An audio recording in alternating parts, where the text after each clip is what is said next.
And it is a sad sight in too many of our communities. Young people forced to sell their bodies just trying to survive. In San Bernardino, law enforcement and activists are on the move. KCAL News reporter Nicole Comstock has more on a local fight to combat human trafficking.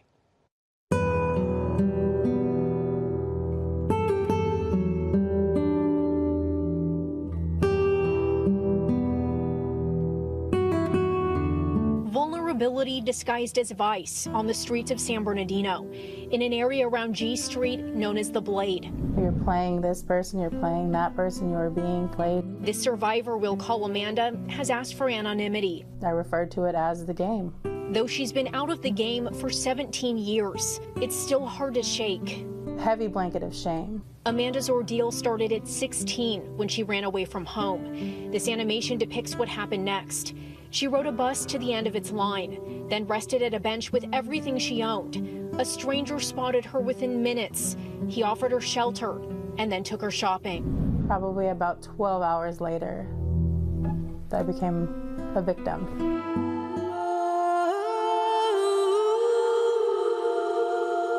She was brutally assaulted from there. I was taken out to LA County and trafficked that same night. It's a cycle that repeats itself day in and day out in the Inland Empire and in communities everywhere. Traffickers say, I'm going to make your life better. They're going to provide for you. San Bernardino County District Attorney Cassandra Helmuth specializes in sex crimes. When people hear of human trafficking, they think it's like an international problem, something happening in other countries, or it's victims being smuggled across the border. This is actually happening right here in our community with victims from our own community. No crime is more profitable. A bag of drugs or a gun can only be sold once, but a human being can be sold over and over and over again. Detective Kim Hernandez has worked the streets, in shelters and outside motels. Her mission: to arrest pimps and sex buyers and try to rescue the victims. That required going undercover.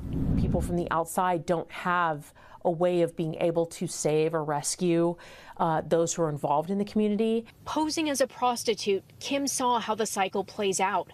Vulnerable youth are offered gifts, clothes, a safe place to sleep. The victim will then have to pay that back. With just one option for earning the money. And that's where the trap happens. The mental chains can be especially powerful. When she ran away, Amanda was on probation for ditching school, though this was never the life she wanted. I was facing two bad options. You can go home and go to jail, in my head, right? Or you can survive by this way. And I chose to survive. Especially vulnerable to being recruited, youth in foster care. I saw girls go bounce from home to home to home. Ashley Hill was a therapist in LA County's child welfare system. I was traveling to various group homes across Southern California and realized the pimps were actually coming to the homes. They were scaring the staff and girls. They were forcing girls to recruit other girls. The life can initially appear glamorous. You might see girls talking and smiling and laughing to where it doesn't look like they're in distress. But what happens to them tonight if they don't go in with the amount of money that they're supposed to make?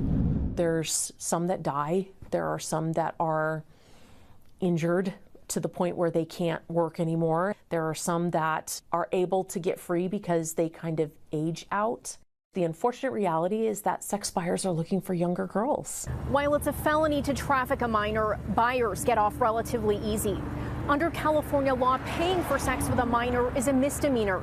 What's more, There used to be a crime to loiter for prostitution. It no longer is.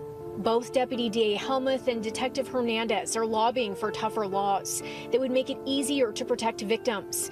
Meanwhile, Ashley Hill is working on housing for girls at risk. The way we take care of foster youth, I think, could be a lot better. Her nonprofit Magdalena's Daughters envisions recovery villages. These kids have their own stuff going on, whether it's human trafficking trauma, whether it's lack of social support. They're often sometimes triggering one another, and so they need their space. From the first encounter with a pimp or trafficker, they demand a different style of dress. And this is a new identity that they're creating, so that old person that they recruited, you're not them anymore. Which makes it tough to reconnect with the person you once were.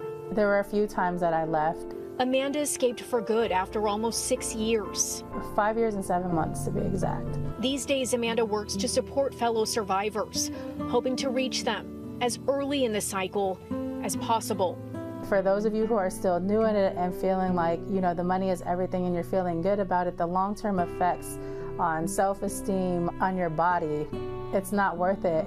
You will be experiencing the dark side of this lifestyle, whether you call it sex work, whether you call it hustling. If you stay in it long enough, unfortunately, there will be some of those experiences.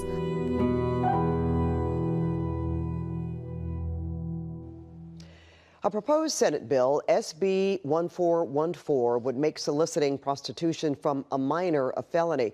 For now, while it remains a misdemeanor, buyers who are convicted would be listed in California's sex offender database.